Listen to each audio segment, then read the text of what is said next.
दान में दे दिए, जिसे समाज ने सूत पुत्र कहकर ठुकराया, लेकिन जिसने अपनी वीरता से अंगराज का पद पाया। हमारी आज की कहानी है महाभारत के महाबली योद्धा और दानवीर अंगराज कर्ण की कहानी। कर्ण का जन्म पांडवों की माता कुंती से हुआ था, लेकिन उनके विवाह से पूर्व दुर्वासा ऋषि के वरदान का परीक्षण करने के लिए कुंती ने सूर्यदेव का आह्वान किया, जिसके फलस्वरूप कर्ण का जन्म कुंती के गर्भ से दिव्य कवच और कुंडल के साथ हुआ। लोक लाज के भय से कुंती ने शिशु को एक टोकरी में रखकर गंगा में बहा दिया। यह बालक हस्तिनापुर के सारथी अधिरथ और उनकी पत्नी राधा को मिला, जिन्होंने कर्ण को गोद लिया। बचपन में कर्ण का नाम वसुषेण रखा गया था। चूंकि अधिरथ हस्तिनापुर के सारथी थे और सारथियों को सूत कहा जाता था, इसीलिए कर्ण सूत पुत्र कहलाए। वहीं दूसरी ओर अपने विवाह के पश्चात कुंती ने ऋषि दुर्वासा के मंत्र का आह्वान कर युधिष्ठिर, भीम और अर्जुन को जन्म दिया और पांडु की दूसरी पत्नी माद्री को भी इसी मंत्र से नकुल और सहदेव को जन्म दिलाया। युधिष्ठिर, भीम और अर्जुन धर्मदेव, वायुदेव और इंद्र के धर्मपुत्र थे। वहीं नकुल और सहदेव जुड़वा अश्विन कुमारों के धर्मपुत्र थे।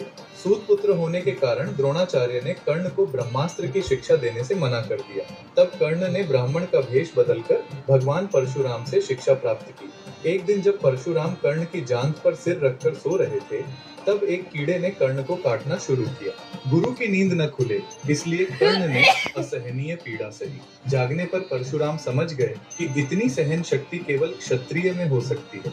झूठ बोलने के कारण उन्होंने कर्ण को श्राप दिया कि जब उसे अपनी विद्या की सबसे ज्यादा जरूरत होगी, तब वह उसे भूल जाएगा। गुरु परशुराम से विद्या लेकर कर्ण बहुत बड़े योद्धा बन गए। राजकुमारों की अस्त्र प्रदर्शनी के दौरान कर्ण ने अर्जुन को चुनौती दी, लेकिन कृपाचार्य ने उनके कुल के बारे में पूछकर उन्हें अपमानित किया। तब दुर्योधन ने कर्ण की प्रतिभा देख उन्हें अंग देश का राजा घोषित किया और अपना मित्र बना लिया। कर्ण और अर्जुन की दुश्मनी केवल दो योद्धाओं का झगड़ा नहीं थी, बल्कि यह भाग्य, सामाजिक संघर्ष और व्यक्तिगत सिद्धांतों का एक जटिल संगम थी। इनकी दुश्मनी को परम प्रतिद्वंद्विता के रूप में देखा जाता है।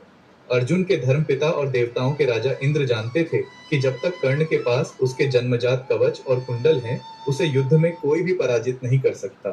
इसीलिए इंद्र ने छल से कर्ण के कवच और कुंडल लेने की योजना बनाई। सूर्यदेव को इंद्र की इस योजना का पता चल गया। उन्होंने कर्ण के स्वप्न में आकर उसे सावधान किया, परंतु कर्ण का नियम था कि वो किसी भी याचक को खाली हाथ नहीं लौटाता था। इसीलिए जब इंद्र ब्राह्मण का भेष धारण कर कर्ण से उसके कवच और नमस्कार दोस्तों।